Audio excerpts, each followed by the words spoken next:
Well, here we are again, getting some drone footage of the property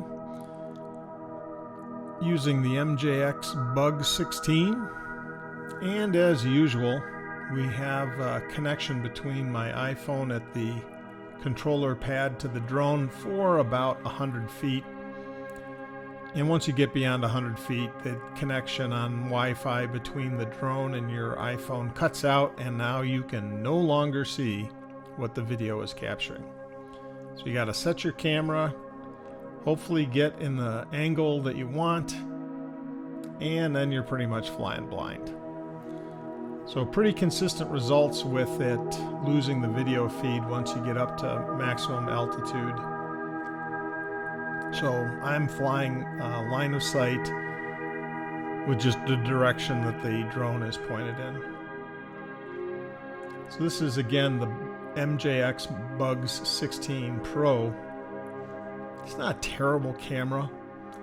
I mean, the main problem is that the video feed cuts out after about 100 feet or so, because the Wi-Fi between your iPhone, or if you're using Android doesn't really carry much farther than that. So my property goes up to the top of this ridge and extends out along that top of the ridge to about 150 feet before the electrical lines, and then in the bottom right hand corner you can kind of tell a difference between the ridge starts to flatten out there, and so my neighbor has that pond there at its center right hand side, and it goes in about their property goes in about 150, 200 feet, let's say. And you can see a pretty distinct line in the different types of trees there. So my property runs kind of diagonal from the bottom right hand corner to about middle of the screen on the left, and then heads straight up the ridge. It does get closer to those electrical lines. You can just kind of see off into the distance there, but not. It's probably about 400 feet from the utility lines, and is not my property. So basically my property is goes up to about the top 1/3 of the property. So the top 1/3 is not mine, the bottom 2/3 is mine, and it kind of cuts up at an angle to the upper left.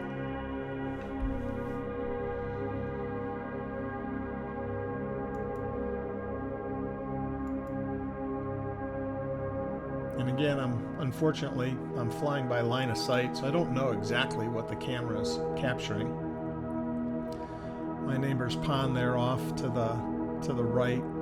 My property goes well past the end of her pond. You can kind of tell where the grass is by the pond. There's another fence line that's probably about another 200 feet past the grass of the pond, and that's the end of my neighbor's property, and then that heads up towards the ridge and connects with my property, where my property is. So my property does include what is the middle of the screen right now, and you can kind of see a tree ridge line that heads up towards the utility lines. That's heading up towards the top of the ridges to the end of my property.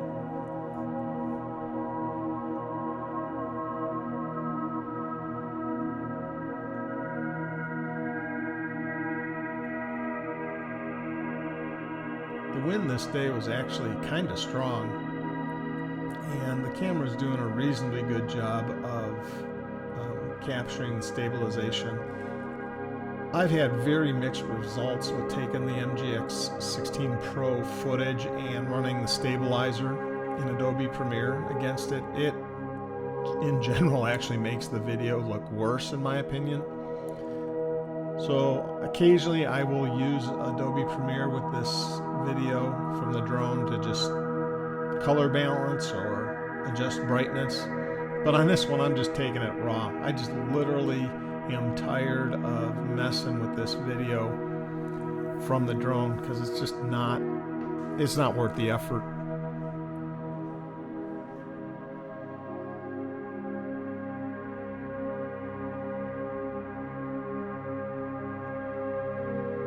I probably flew it about 250 to 300 meters away from me.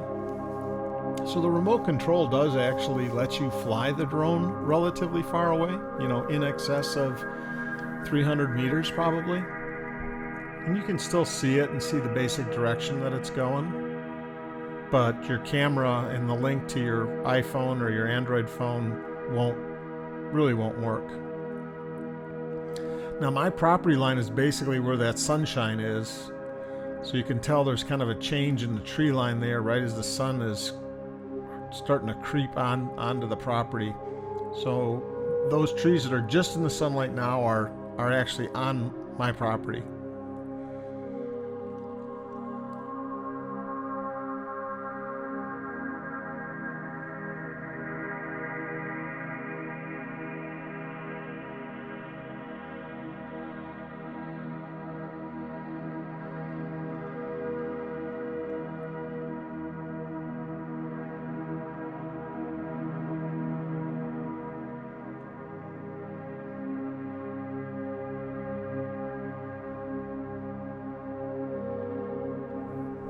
Now I had this in stable mode, so anytime I'm moving forward with the throttle full forward, full speed ahead, it's actually in what's called tripod mode to hold it as steady as possible.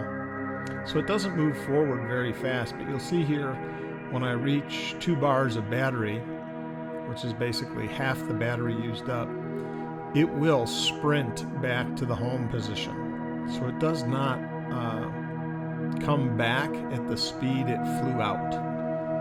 So I'm basically just letting it push out as far as I can and waiting for the battery to reach the halfway point and let the drone return to home automatically.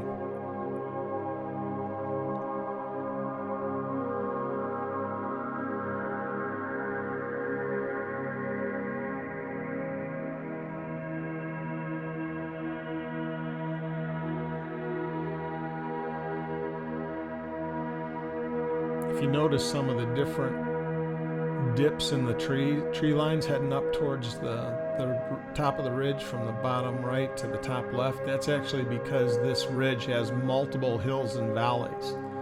So like that section that's highlighted in the sun right now, that's one kind of hump or valley up, and there's a ridge line on either side of that heading up to the top. So a rather unique day of sun and clouds causing some interesting challenges for the camera to capture.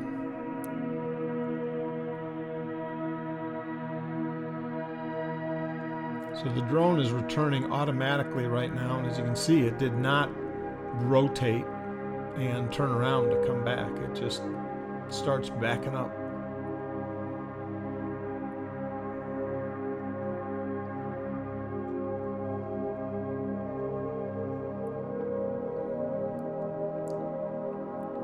So once it reaches home, I'm actually forcing it to turn around and look a little bit. It reaches home and eventually it will slowly start to descend. It doesn't descend that rapidly in that, you know, emergency or half your battery's used up, return to home mode, but it will slowly start coming back down from the maximum height or whatever you set the return to home height at. Since I never know for sure where I'm going to set at, I have it defaulting to come back at the highest elevation. And the border of the property, if you see how the ridge there takes a dip down and goes back up at the top, that lowest part of the ridge is basically where the abandoned road from the county crosses over the top of the ridge. So they brought the road across at the very lowest point of the ridge.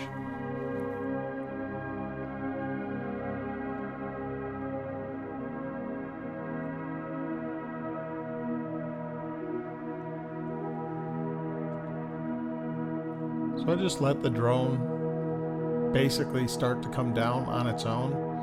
Now the challenge with this valley is that as you start to get lower and lower, you actually start to lose the number of GPS signals that the drone is receiving. So it starts to get a little confused on where home is or was.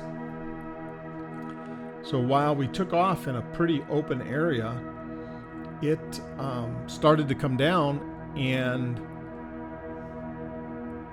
it, for whatever reason, decided that home, again, because it's losing GPS, home was back behind it a bit.